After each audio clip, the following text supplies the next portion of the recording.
You're listening to a New York Yankees episode of the Jacob Valk Show. He's breaking down the team's latest goings-on as only he can.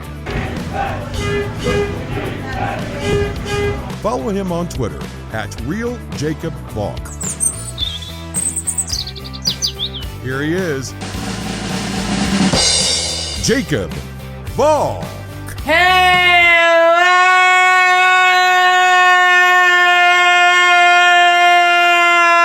Yankees fans! Welcome to another New York Yankees episode of the Jacob Valk Show. I am the Jacob Valk, and you're not. I gotta say this is the best I've felt recording one of these shows in a really long time. The Yankees have me more optimistic than I've been about them in a while.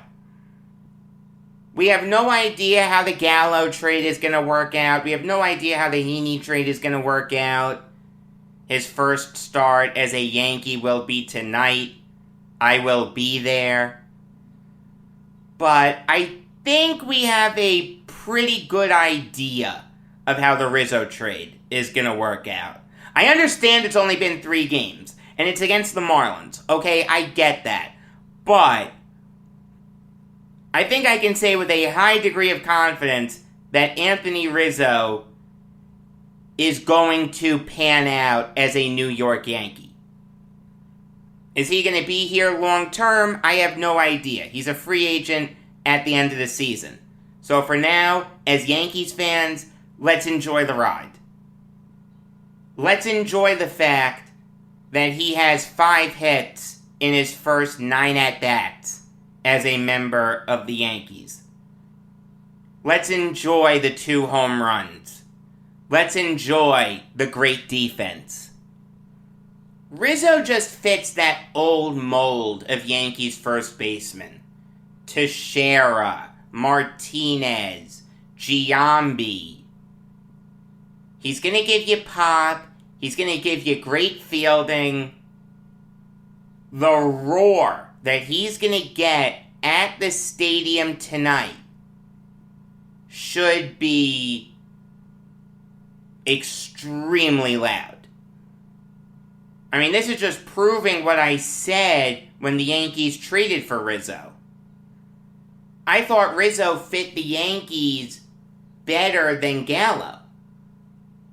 It's nothing against Gallo, we have to wait, but Rizzo seems to be a better fit. He's getting hits. He's making stuff happen. He's coming through in the field.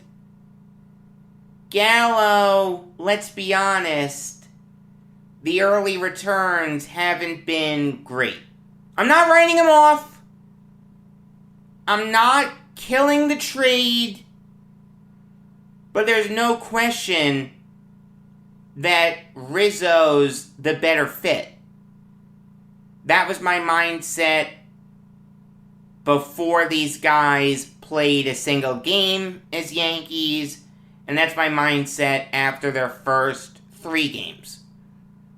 Can a lot change? The answer is yes, but the Yankees are playing better baseball now than they've played in a long time. In their last 6 games, they've won 5 of them. They won games over the weekend that I don't know if they win last month. You gotta realize, the winning run on Saturday was Rizzo scoring on a wild pitch. How did he get to third? Well, Rizzo singled. Stanton walked. Odor hit a sacrifice fly. And then Anthony Bender threw a wild pitch.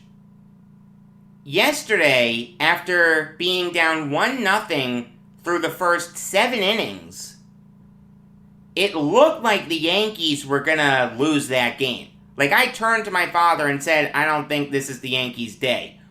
Oh, how wrong I was! The Yankees manufactured the Gardner run. They manufactured the Stanton run. The next inning, they manufactured the Torres run. They're actually manufacturing runs now, something that they really didn't do a month ago. I understand that it's against the Marlins, okay? A dreadful team. One of the worst teams in baseball. But simply by watching the Yankees play, you can tell that they're playing better baseball now. You look at the standings, they're only 1 game behind the Athletics in the loss column. They're only 2.5 games back overall. They're ahead of the Blue Jays. They're ahead of the Mariners. Things are looking up for the Yankees. I mean, I do just want to say this. I had people saying to me, Jacob, you're an idiot for saying that they should sell. Look at what they're doing now. Blah, blah, blah. You're a fool. Look, there's no question that given what the Yankees gave up for Gallo, Rizzo, and Heaney, it made sense to buy. According to MLB.com, the Yankees didn't give up any prospects that were in their top 8. They only gave up 1 in their top 10. Alexander Vizcaino. Moreover, Vizcaino was low on the pitching prospect depth chart for the Yankees. Clark Schmidt was above him, Davy Garcia was above him, Luis Gil was above him, Luis Medina was above him, and Yoendrys Gomez was above him.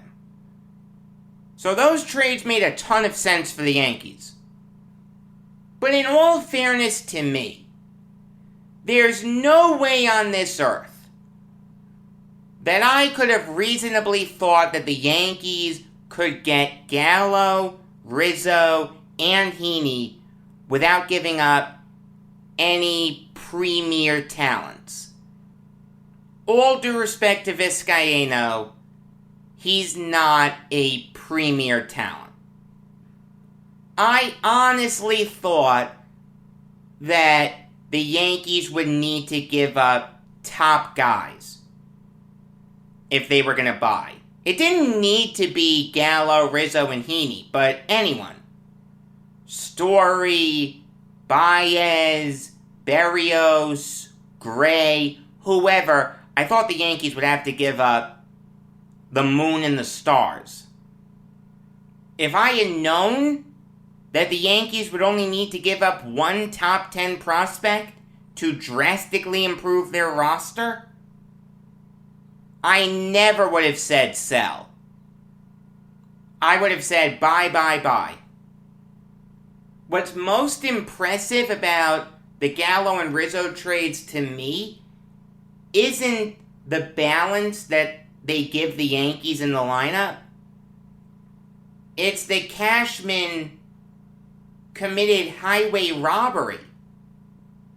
Didn't give up any top 12 prospects, according to MLB.com, for Gallo.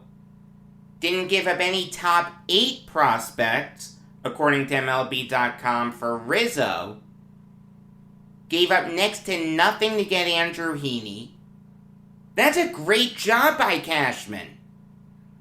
I mean, things have changed now in the Bronx. If the Yankees miss the playoffs, I don't think it's a guarantee that Cashman goes. He can very easily sell this to Hal Steinbrenner as, hey, I gave Boone all the pieces he needed to get this team to the playoffs. I didn't give up a lot to get these guys. He couldn't get us over the hump. That's his fault. Give me a chance to make this right. I don't know how amenable Steinbrenner would be to that, but the logic makes sense. Cashman drastically improved this roster. If Boone can't get it to the playoffs, that's a bad look for Boone, not Cashman. Did the Yankees dig themselves too deep a hole? Only time will tell.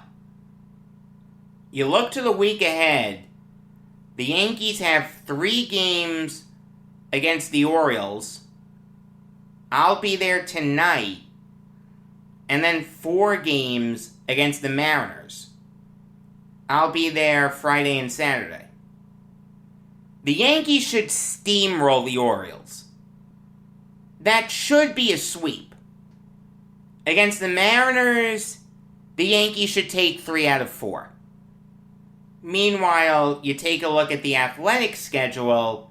They have 2 games coming up against the Padres, and then 3 games coming up against the Rangers. Let's call it a split against the Padres, and let's say a sweep against the Rangers. That means that the Yankees can make up some ground. Make no mistake about it. The 4-game series at the end of this month in Oakland, from the 26th to the 29th, could very well decide the Yankee season. That's the most important series that the Yankees will have all year. New York Yankees show comes your way next week. Regular episodes of the Jacob Valk Show come your way every weekday afternoon. Also, I want to say this. You know that I do New York Jets game recaps. After every game, I record an instant recap. I'm not going to do that for their 3 preseason games, and there will be some Jets games that the instant recaps come a little later. For instance, I'm probably going to go to the home opener against the Patriots, so I'll give you an instant recap when I get home. Expect that in the evening. And I may go to another Jets game in November. And maybe more after that. We'll see. But I'll keep you up to date on that. I just wanted to let you know that you will get instant recaps of Jets games that I go to. They'll just come a little later. Until next time, I am Jacob Valk, and always remember, if you disagree with me, you're wrong.